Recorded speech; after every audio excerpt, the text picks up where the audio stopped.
Hey everyone, Rich Monroe here with BNB Investing Group. Hope everybody's doing good this week. As usual, BNB Investing Group kind of helps investors navigate the short-term rental model, whether you're doing acquisitions, the master lease strategy, or managing properties. I'm super excited this week. I've got a friend of mine, Gary, that's going to be walking us through he and his wife's short-term rental business. We had the pleasure of meeting a few months back when I stopped over at their property in Jacksonville Beach. And I think I gave everybody on Facebook Live a kind of a tour of their property, their motel, condo conversion they have down on Jacksonville Beach. And so, Gary, I appreciate you taking the time today to join us. Thank you. Yeah, thanks, Rich. Appreciate you having me on. And thank you for all you guys viewing.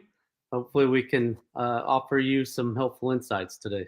Awesome. Well, let's start out with kind of how you got started with short-term rentals and real estate. And I think you've been doing real estate for quite some time from an early age with your family.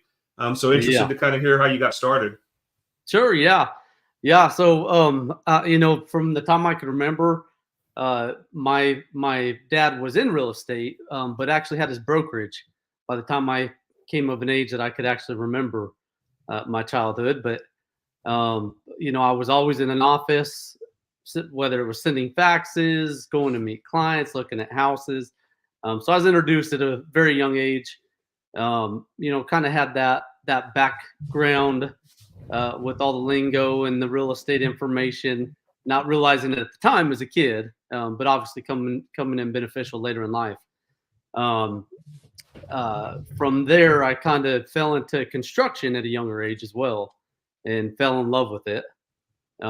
Moved out to Florida, got in the new home construction industry, just kind of chasing after, the way we were raised. You go work for a company, you work your way to the top, and that's kind of the blueprint for success for what our world has taught us to do. So I kind of went that route, made it to the top of the food chain, had great financial success in the business, but it didn't feel like success. I worked 100 hours a week, never saw my kids, stressed out of my mind. It was a nightmare. So put up with it for a lot of years, obviously for the money, but ended up stepping back and kind of reevaluating my life as far as what the plan was. So I went back to real estate a little bit and kind of coupled that with my construction experience. Obviously, that works well with flips, doing different renovation stuff like that. It's very simple when you have the people already at your fingertips and disposal. So we went about just doing real estate business as we knew. Took a few different real estate classes. We're trying a few different approaches to deals and to doing real estate. As I'm sure there's so many ways of approaching real estate, and tons of different ways to get into the market. So we're kind of exploring those avenues, and had a few people suggesting that we try vacation rentals, which we'd stayed in one before, so we kind of understood the concept. It replaces a motel basically. Mm-hmm. And so we actually had a long-term rental house that we had just moved tenants out that had been there for 5 years. So as you can imagine, and for those of you that don't know, that haven't had long-term rentals, that's the painful part of it. It is. It's you never know what you're going to walk, especially at 5 years. So needless to say, the place was a disaster. The house was pretty well torn up. The real estate market was doing well at the time. So the thought process was, they're moving out. Let's go ahead and just do a full renovation, and we can capitalize on selling this house. So that's what we did. Again, growing up in real estate, one of my dad's pet peeves was always to have the house staged. That was a big thing to him, and also having professional pictures. So we followed in his footsteps And once we got the house completely renovated, made it beautiful, and had it fully decorated, kind of light bulb clicked in my head. It was like, we've heard a lot of people tell us this. Maybe we should just check it out, try it out. And so it was like, all we got to do is stock the kitchen and the bathrooms, basically, Yeah. and we could give this a try. So that Gary, was, at that point though, Gary, your main business was kind of fix and flipping at that point. You were mainly doing rehabs and then selling the properties. Is that what the main business was back then? yeah. We had long-term rentals.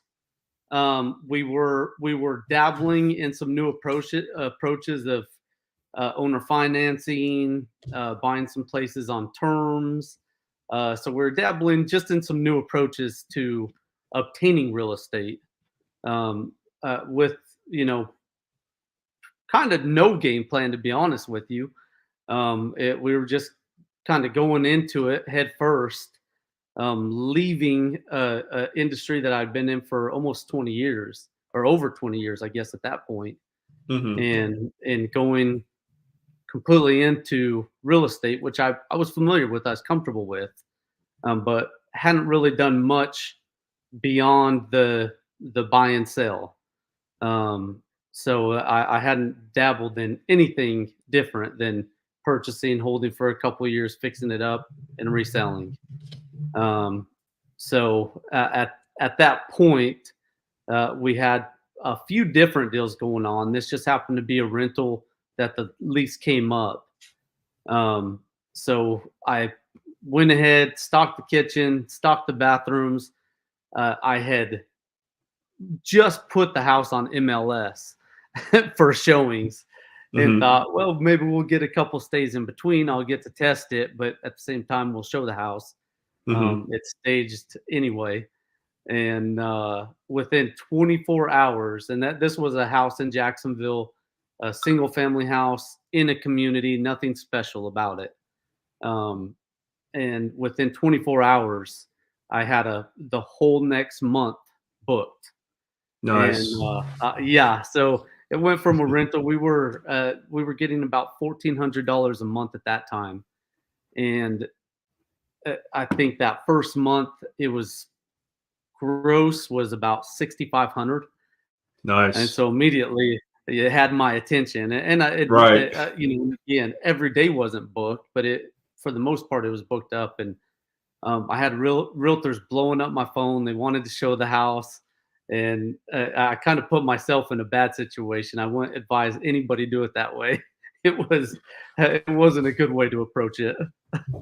Yeah, we actually do. We're doing that. that. Yeah, we're doing that right now, actually, with one of our lake house properties. But you're right; it is a conflicting process, because obviously, when you're showing a house, you do open houses. It's usually done on the weekends, and your bookings are usually going to be consistently on your weekends. So it's like in direct conflict with it. But exactly. Yeah. Well, and I had tons of. I mean, I would have multiple realtors calling me. Again, the market was getting hot at that time here. And they'd call me, and it was like, okay, I have next Tuesday between 11 a.m. and 1 p.m. for you to come and see it if you want to. And ultimately it ended up like 2 or 3 different people trying to fit in that time. And it got to the point, because I want to say within 48 hours, I had almost a second month fully booked. So I kind of got to the position where I was like, okay, I need to either take it offline for a vacation rental, or I need to take it off the MLS and not have it for sale. Right. And but obviously just running the numbers of the little bit I knew, it wasn't feasible to sell it at that time. If it was going to continue generating revenue, I could get a big lump sum right off the top, or it could be a milk cow and keep providing for a long time. Definitely. So we ended up pulling it off the market. So you kept it as a short-term rental. And were you tag teaming with you and your wife? Was your wife handling some of the work that was involved, or? So at that time it was only me. Mhm. and I had an older brother who was doing the real estate stuff with me as well. We were kind of partners in it on the financial aspect and just kind of coming up with deals. So that's how it started as. Mhm. Again, when we had the immediate success on the first one, it was like, okay, it really got my attention. It was like, we need to look at this. I think that first month, I believe the net earnings were about 4,500. And again, this was a $1,400 a month rental. So getting an extra 3,000 on top of that was significant. Absolutely. Yeah. So we just went ahead and kept in that motion, and we started looking at the possibility of adding new ones. So of course that's what we did. And then we had a guest speaker at one of the seminars we were at who did Airbnbs, Mhm. and kind of gave us the thought of, hey, you don't have to own them. You can actually use other people's houses and Airbnb them. So we actually took that approach, gave it a shot, and sure enough, we picked up a couple more that we managed just because we didn't want to throw all our eggs in one basket. It started off Yep. really well, but Mhm. you can't just jump off the cliff because it starts off well. Uh, Absolutely. Experience. yeah, exactly. Um, Awesome. yeah, one of the best pieces of advice that I had from the beginning was do everything yourself. Don't get in and try to hire cleaners. Don't try to come into the vacation rental world with a plan of how you're going to run everything without touching it. Go in, put your hands on it, get your hands dirty, get the feel for it, then start setting up your team. So as we progressed, figured out, okay, this is something we want to do. This is a feasible option to produce income that's much easier than what I'd been doing for the previous 20 years. So we started. Yeah, and let's not minimize that. So I mean, you're basically, yeah. I mean, you're basically on your rehabs. You're kind of the main contractor doing those rehabs, right? In terms of Correct. Yep. upgrading kitchens, bathrooms, flooring, and so that we used to do a lot of rehabs as well. Albeit I'm not a contractor, we would have to hire contractors to get it Yeah. done. And I got burnt out just from the process, not necessarily me physically doing it, but just from the Yeah. oversight of it. Is can become very stressful as well. When you have things that don't go, which typically happens on rehabs, that they're not always going to go the way that you think they're going to go, Always. right? Yeah. Yeah. Absolutely. Yeah, and that was definitely a benefit for me. I know all of it inside and out. But no, I shouldn't say all of it. I know most of it inside and out, and I had a lot of connections as well with contractors that had just worked for me over the years. Hmm. So I had a big connection of individuals. Unfortunately, most of them, I started out in Jacksonville in construction, Jacksonville, Florida. But the company I was working for actually moved me down to the West Coast into Tampa, and I actually ran the whole West Coast of Florida. So I actually didn't have a lot of contacts when I moved back to Jacksonville and started doing the more of the real estate as a primary business. Hmm. So I did have to pull some other people here and there when necessary. But Okay. majority of it I do myself. Oh yeah, I didn't realize that. So we've been very active in the Tampa market as well. I think at its peak we had about 22 properties that we were doing short-term rentals on there, and most of them were managing for other investors. And then there was also some of the single-family houses we did rental arbitrage on as well. And so I know the Tampa, Florida market well. Also from buying distressed, rehabbing, and then converting over to a short-term rental. And so Yep. um, Yep. yeah, Yeah, it's definitely. a great area. Actually, I would love to go back down to the Tampa market and get more involved there again. Hmm. But yeah, we kind of set out here.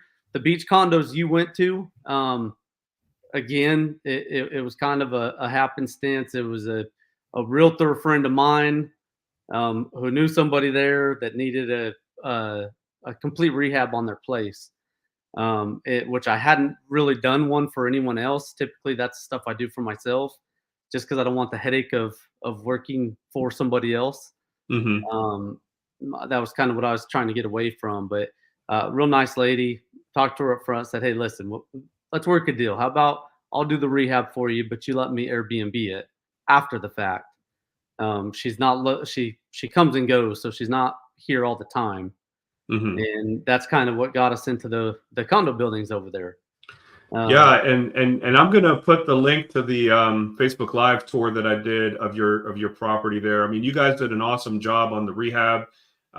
This was an older motel that Gary and his wife basically did full gut rehabs on multiple units there, and really expanded the footprint.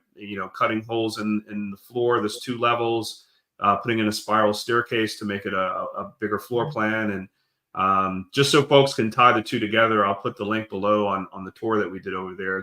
You guys did an awesome job on that rehab. And you guys are gonna have to come back and stay in the one that we weren't done with yet. yeah, so when we were there, when we were there, that Gary was still in the middle of had a jigsaw in one hand and something else in another hand in the middle of doing stuff, and I interrupted him to do the tour. I'm anxious to come back over there. Definitely, we'll plan on that for sure. Yeah, we'll put you guys up in that one we just finished. Awesome, we love it. Awesome, very cool. So we went there, and again, Rich, I should add in that my climbing the corporate ladder and chasing what I thought was success, and something to even to your viewers, a lot learned from that is that money's not the end game. Money's an important part. It's obviously a critical component to all this, and is 100% necessary. But I think there's a lot of people. In fact, I think Tony Robbins says there's a success blueprint. What's your blueprint for success? Because that changes with everybody. And obviously mine has changed numerous times throughout my life. But my initial one was you climb the corporate ladder, you make a lot of money, and that's success. And that's exactly what I did. And it started out with, oh man, if I made 60,000, I'd be set. When you're young, and then it's 100,000, and then it's 200,000, and then it's 300,000.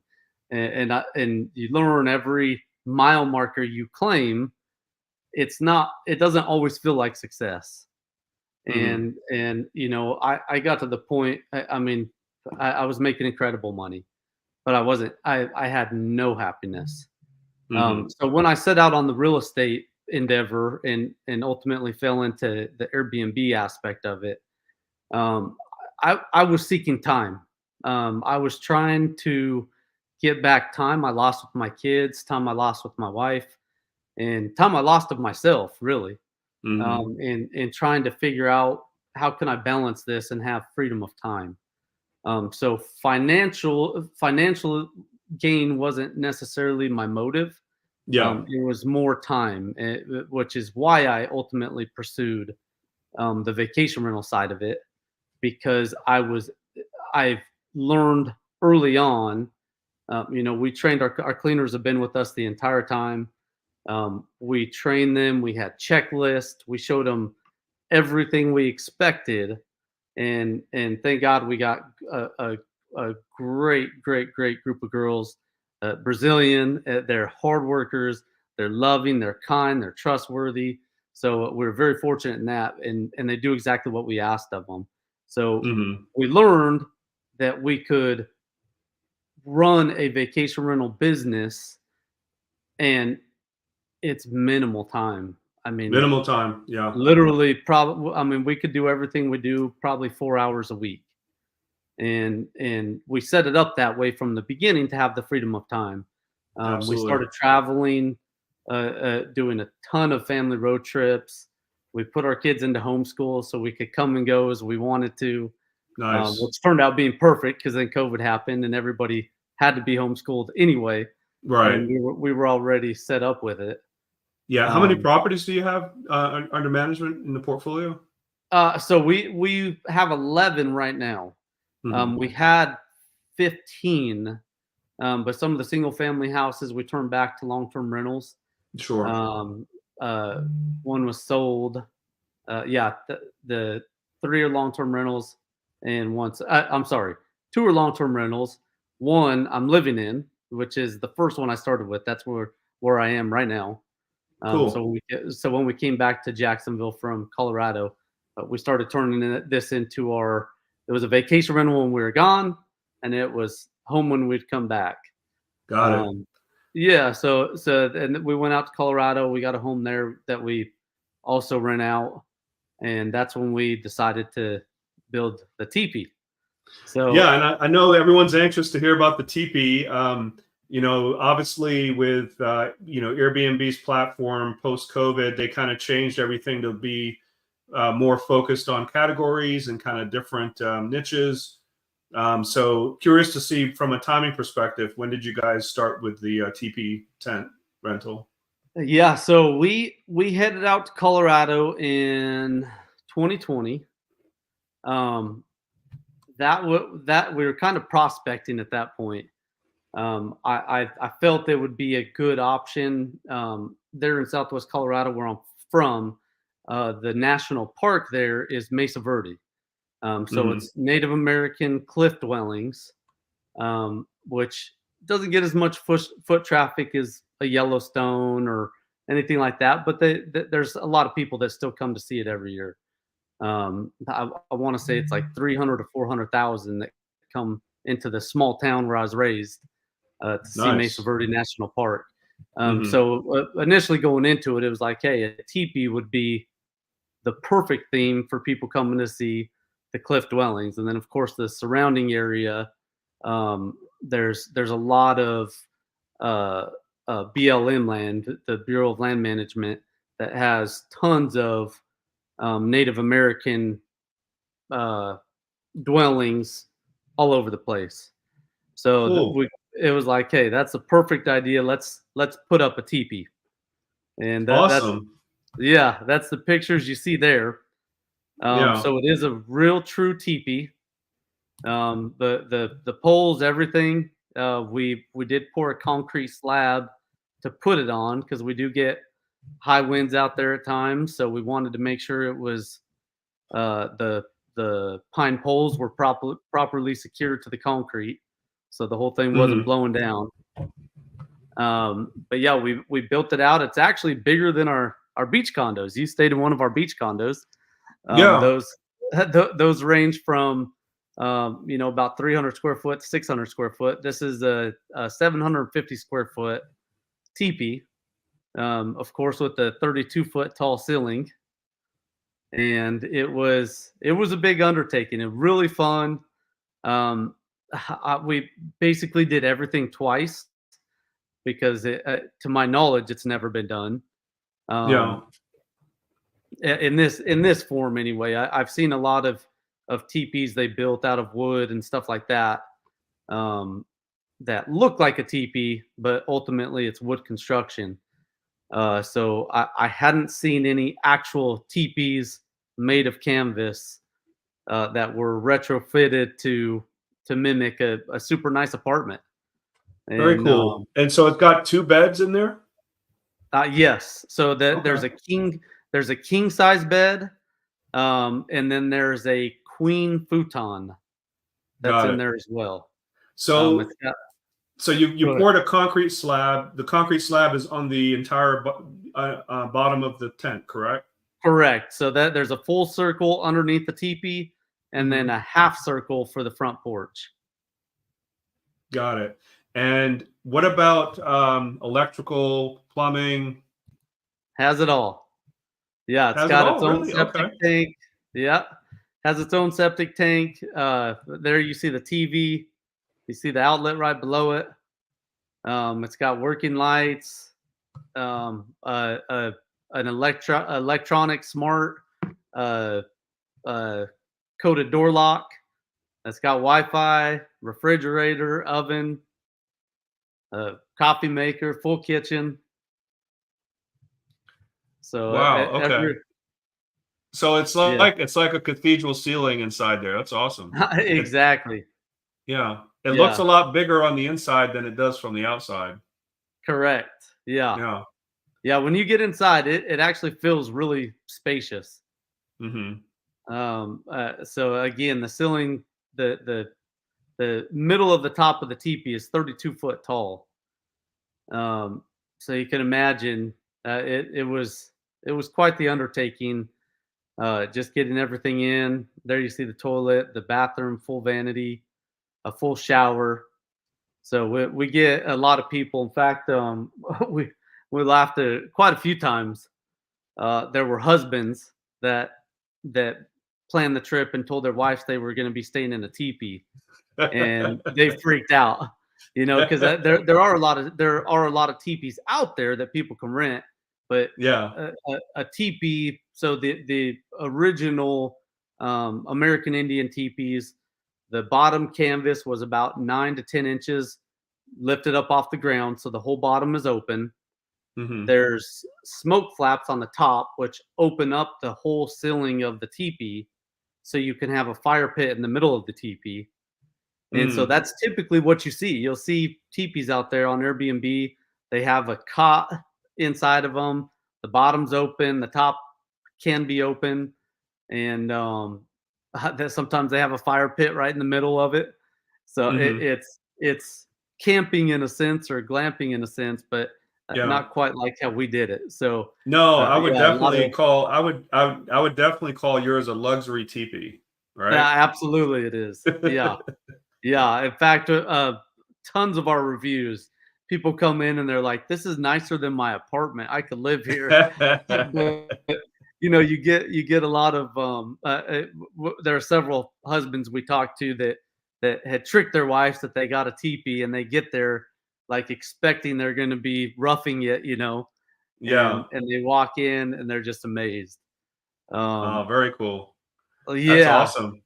and Is it open here, or are these openings up here, No, no, or no, no.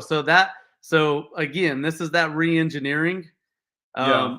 So that the top part is just a canvas that's going from the wall to the canvas.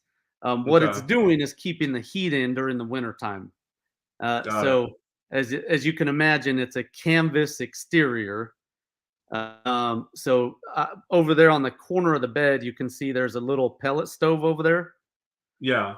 So once the heaters are good until about, I don't know, maybe 30 degrees, 25 to 30 degrees Fahrenheit. Mhm. And Yeah. then all of a sudden it starts getting pretty cold in there, and the heaters can't really keep up. So we went ahead and added the pellet stove.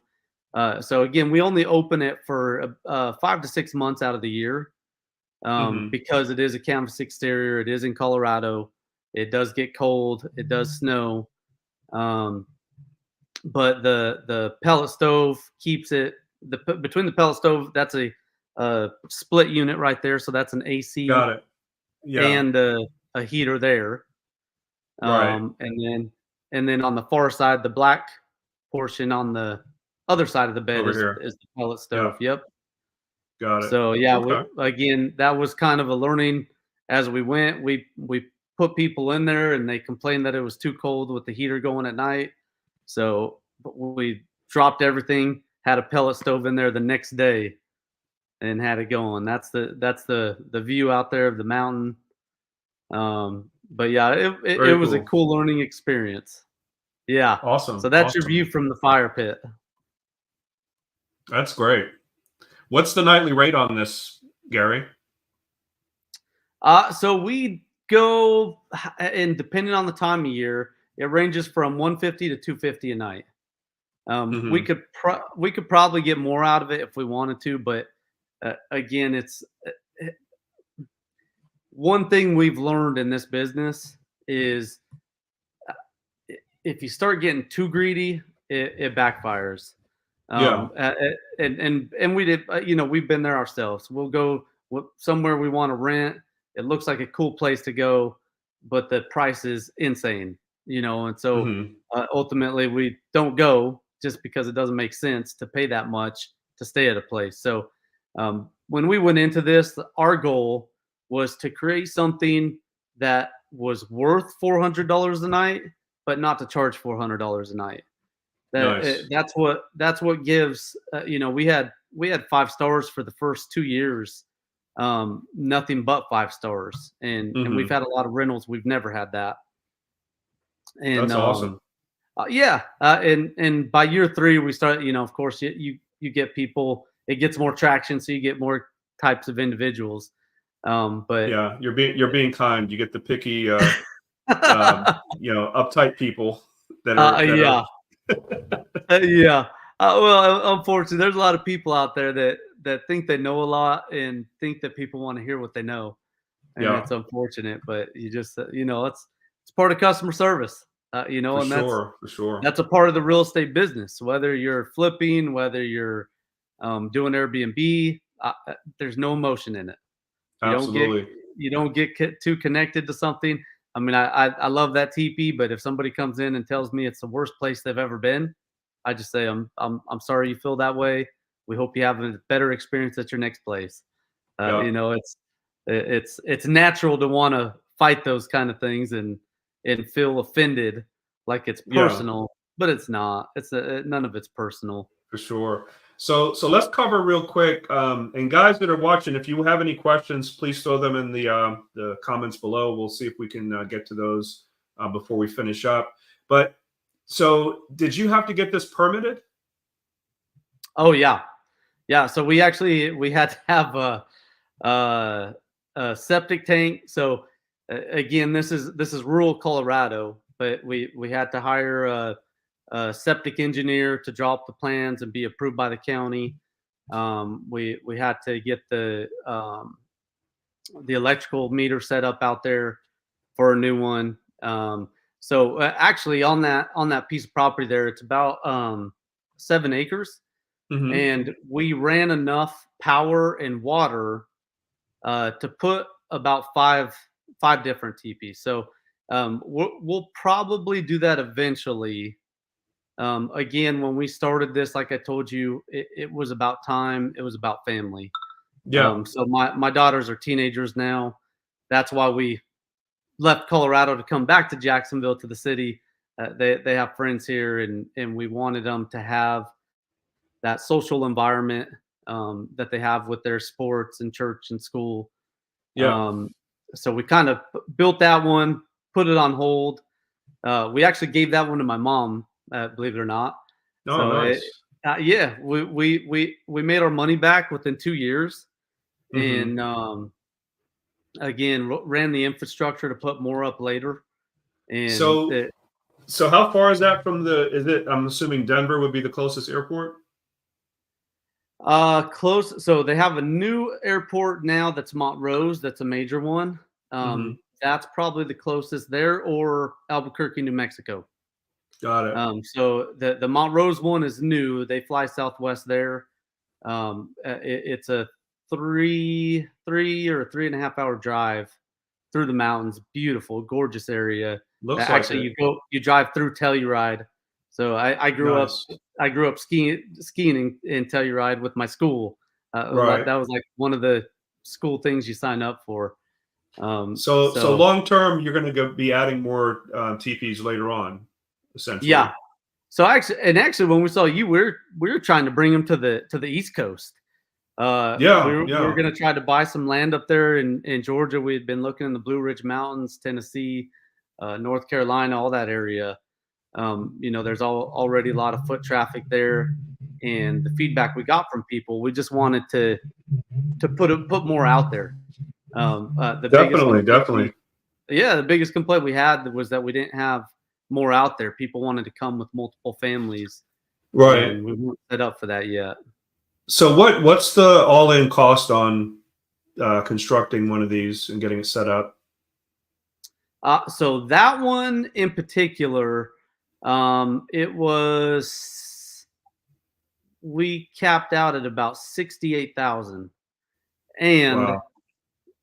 there was a lot of trial and error. So I think if I were to do it again, I think I could easily do it for 40,000. Wow. Probably less. Yeah. But we were setting up an infrastructure to be able to have more.